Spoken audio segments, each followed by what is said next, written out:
बच्चों, आज BEd first year में कोर्स 1 में चाइल्ड एंड ग्रोइंग अप में एक टॉपिक है बाल्यावस्था की मुख्य विशेषताएं। तो बच्चों, आज मैं आपको बाल्यावस्था की मुख्य विशेषताएं क्या क्या है इसके बारे में समझाएंगे। सबसे पहले तो ये बता दें कि बहुत बच्चों का रिक्वेस्ट था कि मैम आप जो है आगे कुछ टॉपिक्स डाल दीजिए जिससे हमको प्रिपेयर करने में आसानी हो। तो सबसे पहले हम बाल्यावस्था की मुख्य विशेषताएं देखेंगे। तो यहाँ पर बच्चों हम आपको ये बता दें कि जो बाल्यावस्था का जो स्टेज है, बाल्यावस्था की जो आयु है वो 6 से 12 वर्ष तक की मानी जाती है और हरलॉक ने इसे 6 वर्ष से लेकर के 12 वर्ष तक के बीच का जो समय है उसे माना है। और इस अवस्था में कुछ विशेषताएं होती है कि जो विकसित होने लगती है। तो इन विशेषताओं को कौन कौन सी विशेषताएं हैं इन्हें हम समझेंगे। तो सबसे पहली विशेषता है शारीरिक व मानसिक स्थिरता, फिजिकल एंड मेंटल स्टेबिलिटी। यानी कि 6 या 7 वर्ष की आयु के बाद बालक के शारीरिक और मानसिक विकास में स्थिरता आ जाती है।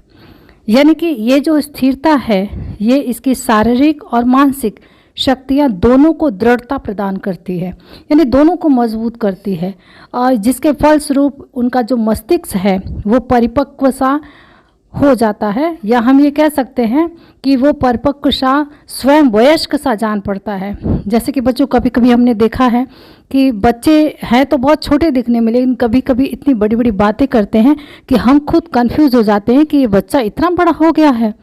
तो ये विशेषताएं जो है ये बाल्यावस्था की मुख्य विशेषता है, शारीरिक व मानसिक स्थिरता। दूसरी विशेषता है मानसिक योग्यता में वृद्धि। जैसा कि नाम है कि मानसिक योग्यताओं में वृद्धि, यानी कि इंक्रीज इन मेंटल एबिलिटीज़। यानी कि बाल्यावस्था में बालक की मानसिक योग्यताओं में निरंतर वृद्धि होती है, यानी कि उनकी मानसिक जो योग्यता है वो दिन प्रतिदिन जो है वो बढ़ती रहती है। उनकी संवेदना है, प्रत्यक्षीकरण है, ये सारी जो शक्तियां हैं उनमें भी वृद्धि होती है, यानी वो भी बढ़ती जाती है। और विभिन्न वार्ता के बारे में तर्क और विचार करने लगता है। मतलब कि जो भी बात है, अगर आप कोई भी बात कहेंगे तो तुरंत उसका रिप्लाई तर्क में देगा, तर्क और विचार करने लगता है कि क्या ये सही है। तो ये साधारण बातों पर अधिक देर तक अपने ध्यान को केंद्रित कर सकता है। उसके अपने जो भी पहले के जो भी अनुभव है उनको स्मरण रखने की योग्यता भी उत्पन्न हो जाती है। जैसे हमने आपको बताया ना कि कोई अगर उनके घर मेहमान आता है और अगर 1-2 महीने बाद या 6 महीने बाद भी आता है तो तुरंत बच्चा रिप्लाई करता, आप पहली बार आए थे ना, आप इसके पहले भी आए थे ना। तो ये जो उनका कहना है इसका तात्पर्य ये है कि उसके जो अनुभव है, हम कह सकते कि पूर्व अनुभव है, वे उसमें इतनी क्षमता हो जाती है कि वो उनको स्मरण रख सकते हैं। तीसरी जो विशेषता है वह है जिज्ञासा की प्रबलता। यानी कि बालक के अंदर जिज्ञासा जो है वो विशेष रूप से प्रबल होती है।